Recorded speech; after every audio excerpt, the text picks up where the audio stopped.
Welcome to Inside PS Vita, an inside look at the future of portable gaming.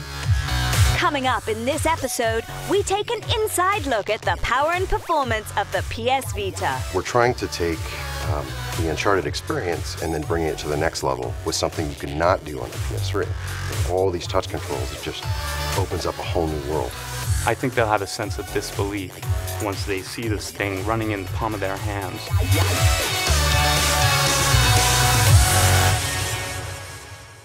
So, what can we expect power and performance-wise from the PS Vita? The horsepower in this thing was just amazing. I mean, quad-core GPU, quad-core CPU, OLED screen. I mean, it had everything, the bells and whistles, you know, everything you could think of, this thing was going to have it. This machine is going to change the way handheld gaming is going to be perceived from this point on. When they told us that they wanted us to make an Uncharted game, we were all blown away. We're like, you've got to be kidding me. Sweet, you know, it was so much fun. So that's how it started. It was like a dream combination of new portable hardware and Uncharted IP, both brought together, and we get to do it. We knew that, you know, if we made the best PS3 game we could, on the Vita, we would have failed. And that was our mantra from the beginning. We want to create an Uncharted for the Vita. Naughty Dog was very helpful. I mean, they give us what we needed, animation, environment, and tons of information. Basically, we can bring the same graphic quality for the PS3 to the PlayStation Vita, which is insane. Now that we've got the dual sticks, you know, and then the motion technology, plus the front and rear touchscreen, the two cameras, it's just been amazing.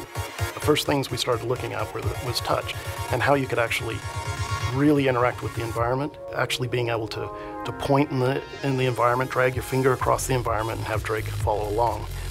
When we were doing the back panel, for example, we came up with the idea of climbing ropes. So we were trying always to use the feature of the Vita in a sense that will bring something to the game. You can do the traditional controls, you know, aiming and firing, but what we wanted to do for the Vita is add something a little bit more dynamic to the system. So the main thing that we did is when you're aiming around, you can aim with the right stick, and then you can just tilt to adjust your aim. You've got a touchscreen, front and rear. So for example, what we decided to do for grenades is when you're holding the system, you can touch the grenade and just drag it into the scene, wherever you want. It's really easier to aim on the Vita, funny enough, than any other system, any other game that we've ever played. And we're pretty proud of that. Vita has a OLED screen, and I'd never worked with that technology before, but the first impression you get of this device is that screen. The blacks are so deep, the whites are crystal clear.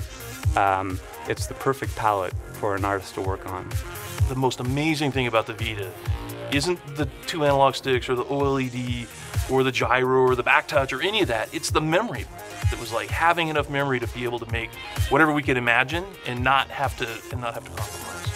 It's important that the machine has enough power to be able to drive something so visually stunning and so engaging in gameplay.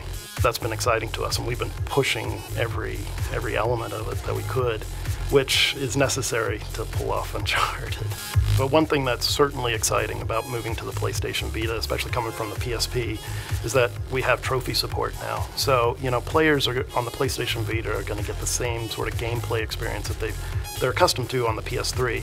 And new aspects that have been brought to the PlayStation Vita is the live area activity feed, where we're actually providing achievements in the game. So as you're progressing through the game, the player can get the sense of, hey, I'm accomplishing something as I'm going, and these achievements are actually being posted out, and they can see it, they can comment on it, see what their friends are doing, see how their friends are progressing through the game, which I think is, again, a lot more engaging. You know, working with Naughty Dog was a challenge only because those guys are the best at what they do. They set the bar so high. One of the reasons why our game looks so close to Uncharted is we're actually using a lot of Naughty Dog's assets. It's quite amazing, actually, that we were able to take PS3 assets, plop them directly into a portable device. It's kind of crazy. Uncharted fans will appreciate the game because it's not just a rehash of Uncharted. We didn't port Uncharted 1 or Uncharted 2. We actually made a brand new game. Not until actually finally playing the game at the end. Did it all come together, and you could see it and go, wow, this is incredible. This is something that nobody's ever going to be able to experience other than on this device. Don't miss the next edition when we take a look at all the new ways you can play games only on Inside PS Vita. We can now make games that give pinch, pull, touch, drag around objects. When we found out what the spec was, I think we were quite inspired by just how much stuff it can do. Thanks for watching. See you next time.